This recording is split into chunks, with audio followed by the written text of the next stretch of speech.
Bonjour mesdames et messieurs, vous êtes sur votre télévision Vision Africaine 365 TV. L'émission c'est La Vérité, rien que la vérité. Fabrice Mounzaou pour vous entretenir tout au long de cette émission.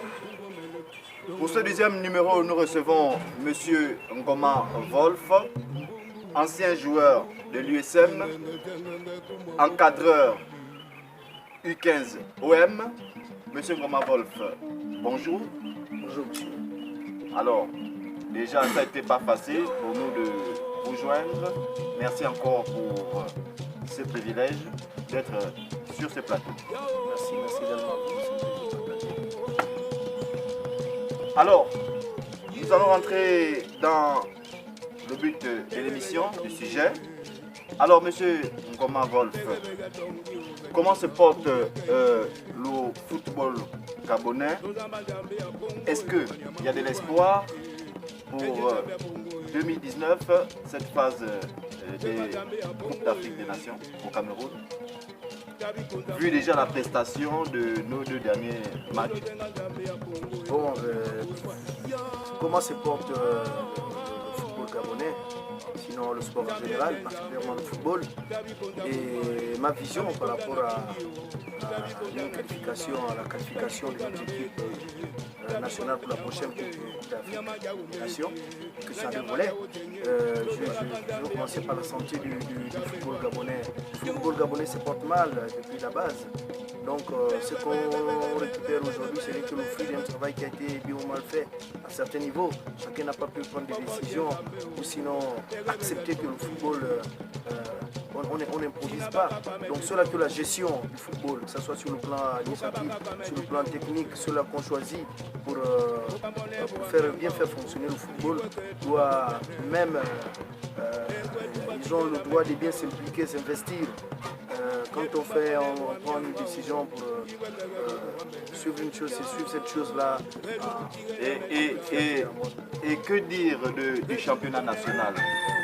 Un championnat qui débute et qui a du mal à s'achever. Elle peut commencer 1 an et terminer 3 ans, plus tard 2 ans. Ce qui retrouve le deuxième volet, la première question. Donc la santé de l'équipe nationale, sinon ma vision par rapport à une quelconque qualification de l'équipe nationale par rapport à la prochaine CAN au Cameroun. Donc je disais simplement que c'est dommage, hein, mais je ne peux qu'avoir une vision positive. Je ne peux qu'être optimiste.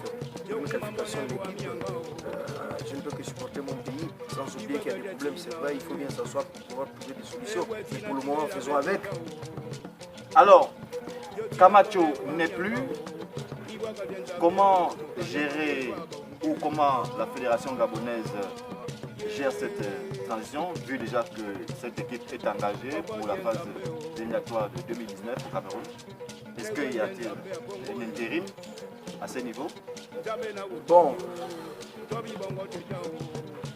la tutelle, la Fédération gabonaise de football et encore la Ligue nationale de football professionnel, ces trois entités qui ont la gestion du football gabonais, prendre des décisions. Ils doivent prendre des décisions à un certain niveau. C'est dommage, hein, comme je disais, Camacho est peut-être un des rares Européens à avoir le sens de la démission. Sinon, à ce niveau du contrat, il n'y a plus de questions à se poser. Hein. Il faut chercher à racheter l'équipe. Bon, alors, est-ce que le contrat il a été honoré? Il a rempli les charges du contrat? Non, le rendement est complètement nul.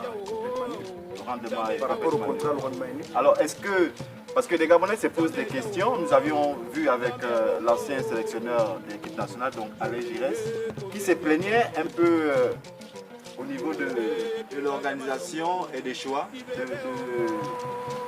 les choix, la liberté. Est-ce qu'il y a cette liberté de travailler? La liberté de travailler sur le plan technique. Sur le plan technique, est-ce que l'entraîneur n'est pas influencé? Bon, moi je pense qu'au niveau du travail, il n'a pas une influence. Hein. Il doit travailler, il travaille par rapport à son bagage d'entraîneur, par rapport à la vision qu'il a, par rapport à son plan de jeu. des compétitions à venir. Il fait son travail à son niveau. C'est-à-dire qu'il a une idée par rapport à un 11 de départ, il a une idée par rapport à sa liste des 23 ou des 4 que convoque. Donc moi je pense qu'à ce niveau-là, même s'il venait à subir des pressions quelconques, mais sinon techniquement au niveau du choix des éléments, il fait le choix par rapport à la forme actuelle. Donc il ne faut pas, il fait pas des choix par rapport à du copinage ou sinon des relations qui tissent autre extra sport avec ses joueurs, c'est humain, c'est tout à fait normal. Mais sinon, techniquement, il n'a pas de pression sur lui. Parce qu'il y a un travail qui est fait à la base sur le terrain d'abord. Avant de présenter la liste, c'est un travail qui est là. On s'est dit qu'il convoque les hommes qui sont à même de défendre les couleurs du pays par rapport à leur état de forme. Ok, merci M. Ngoma Wolf. Alors, votre activité à part le football? Bon, ben, c'est tout à fait normal, hein. On ne va pas se contenter de ce qui n'est pas aussi, c'est vrai, qui n'est pas aussi parfois conséquent pour pouvoir vaquer à tout ce qu'on a compris dans la vie. Je suis agent d'exploitation à la société camerounaise pétrolier.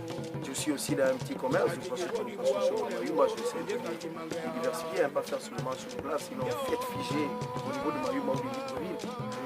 Je ravitaille à mon niveau, certaines provinces qui sont en carence des sous-poissons qui reviennent de 700 km de Libreville, parfois quelques kilomètres un peu plus proches, contrairement aux poissons qu'on nous ramène, c'est pas pour stigmatiser, ou sinon pour détourner les clients.